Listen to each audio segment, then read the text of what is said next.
અને આજ કાર્નિવલમાં બાળકોને મોજ પડે તેવી બાળનગરીનો પણ શુભારંભ થશે। મેયર સહિતના એએમસીના પદાધિકારીઓની ઉપસ્થિતિમાં બાળનગરીનું થશે ઉદ્ઘાટન।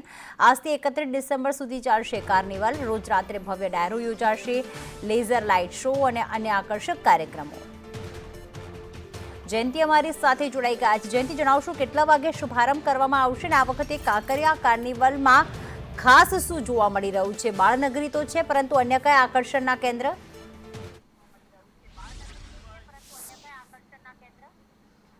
આજથી પ્રારંભ થયો છે કાંકરિયા કાર્નિવલનો। 25થી લઈને 31 ડિસેમ્બર સુધી કાંકરિયા કાર્નિવલ ચાલશે। આજે સાંજે રાજ્યના મુખ્યમંત્રી છે તેનું ઉદ્ઘાટન કરશે, પરંતુ તેના પહેલાં એએમસીના કહી શકાય કે પદાધિકારીઓ દ્વારા અને મેયર દ્વારા અત્યારે જે બાળનગરી બનાવવામાં આવી છે તેનું ઉદ્ઘાટન કરવામાં આવશે। મેયર અહીંયા પહોંચ્યા છે, ટૂંક જ સમયની અંદર બાળનગરીનું જે ઉદ્ઘાટન છે તે કરવામાં આવશે। તેના માટે કહી શકાય કે બાળનગરી જે છે તે નાના ભૂલકાઓ માટે ખૂબ જ મજા પડી જાય તેવી છે, કારણ કે અહીંયા અલગ અલગ પ્રકારની એક્ટિવિટી કરી શકે, બાળકો મજા કરી શકે, તેના માટે એક અદ્ભુત બાળનગરી તૈયાર કરાઈ છે, જેનું ઉદ્ઘાટન છે તે મેયર દ્વારા કરવામાં આવશે। મેયર પહોંચ્યા છે। મહત્વનું છે કે આજે સાંજે જે ઉદ્ઘાટન છે તે કાંકરિયા કાર્નિવલનું થવાનું છે। સાંજે કાંકરિયા કાર્નિવલનું ઉદ્ઘાટન થશે ત્યારે સીએમ ભૂપેન્દ્ર પટેલ હાજર રહેવાના છે। તે ઉપરાંત મહત્વનું છે કે આજે રાત્રે ડાયરાનું આયોજન થશે, laser show, laser light show હશે, તમામ પ્રકારની કામગીરી છે તે થવાની છે। ત્યારે મેયર જે છે તે અહીંયા પહોંચ્યા છે, ત્યારે મેયર દ્વારા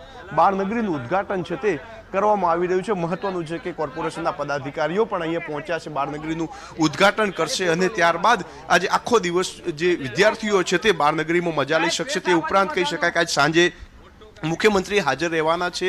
કાંકરિયા કાર્નિવલ છે તે છેલ્લા કેટલાય વર્ષોથી ચાલી રહ્યું છે અને દર વખતે અમદાવાદીઓ માટે ખૂબ જ મજાનું અને મહત્વનું આ જે જગ્યા છે, જે આખો પ્રોગ્રામ છે તે રહ્યું છે। અત્યારે મેયર પહોંચ્યા છે, મેયર સિવાય કોર્પોરેશનના પદાધિકારીઓ પહોંચ્યા છે, અધિકારીઓ પહોંચ્યા છે, તેમના દ્વારા અત્યારે બાળનગરીનું ઉદ્ઘાટન છે તે થઈ રહ્યું છે। મહત્વનું છે કે બાળનગરીના ઉદ્ઘાટન બાદ આજે સાંજે સીએમ હાજર રહેવાના છે। સીએમના હાજરીમાં કહી શકાય કે આજે ઉદ્ઘાટન જે કાંકરિયા મુખ્ય કાર્નિવલ છે તેનું પણ થવાનું છે। ત્યારે આપ જોઈ શકો છો દ્રશ્યમાં અત્યારે બાળનગરીનું ઉદ્ઘાટન છે તે થઈ રહ્યું છે। મહત્વનું છે કે અમદાવાદની અંદર જે કાંકરિયા કાર્નિવલ છે તે અત્યારે દેશભરની અંદર પ્રખ્યાત છે, કારણ કે એકમાત્ર એવું કાર્નિવલ છે જેમાં લાખો લોકો અહીંયા આવતા હોય છે, અલગ અલગ પ્રકારની એક્ટિવિટી કરતા હોય છે, અલગ અલગ પ્રકારના જે પ્રોગ્રામ છે તે કાંકરિયા કાર્નિવલમાં થતા હોય છે। અને અત્યારે તમામ જે પદાધિકારીઓ છે તેઓ પહોંચ્યા છે, મેયર અહીંયા પહોંચ્યા છે અને બાળનગરીની ઉદ્ઘાટન છે તે તેઓ કરી રહ્યા છે। મહત્વનું છે કે બાળનગરી ઉપરાંત આજે સાંજે અલગ અલગ પ્રકારના કાર્યક્રમો થશે। તે ઉપરાંત અત્યારે આપ જોઈ શકો છો વિદ્યાર્થીઓ અહીંયા પહોંચ્યા છે, બેન્ડ